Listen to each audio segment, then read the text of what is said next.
ఒక పెద్ద దోమాట పిల్లలు పెట్టిందా అప్పుడే ఎగరడానికి ఆ దోమలట ఆ ఊర్లోనికి అలా ఎగరడానికి వెళ్ళాయంట. తల్లి చూస్తుందట ఆ పిల్లలు ఎదురై ఎక్కడానికి వెళ్ళి చూద్దామని చెప్పేసి పిల్లలు వచ్చిన తర్వాత పిల్లలు అన్నదట, అమ్మా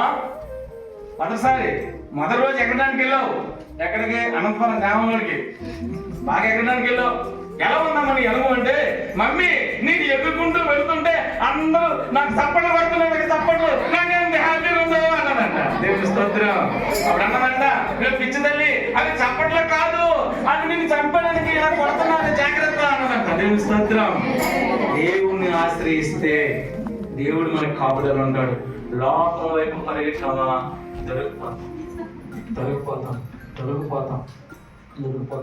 చాలా జాగ్రత్తగా మనం ఉండాలి.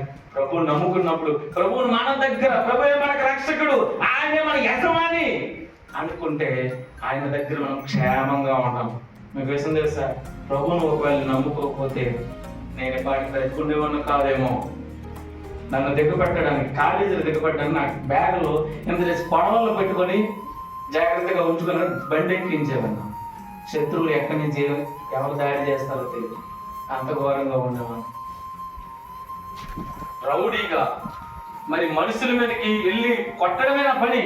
అలాంటి పరిస్థితుల్లో ఉన్నప్పుడు ఒకవేళ నన్ను ప్రభు గాని ఎన్నుకోకపోతే, పిలుచుకోకపోతే ఈ రోజు రీతిగా నేను మాట్లాడేవాడిని.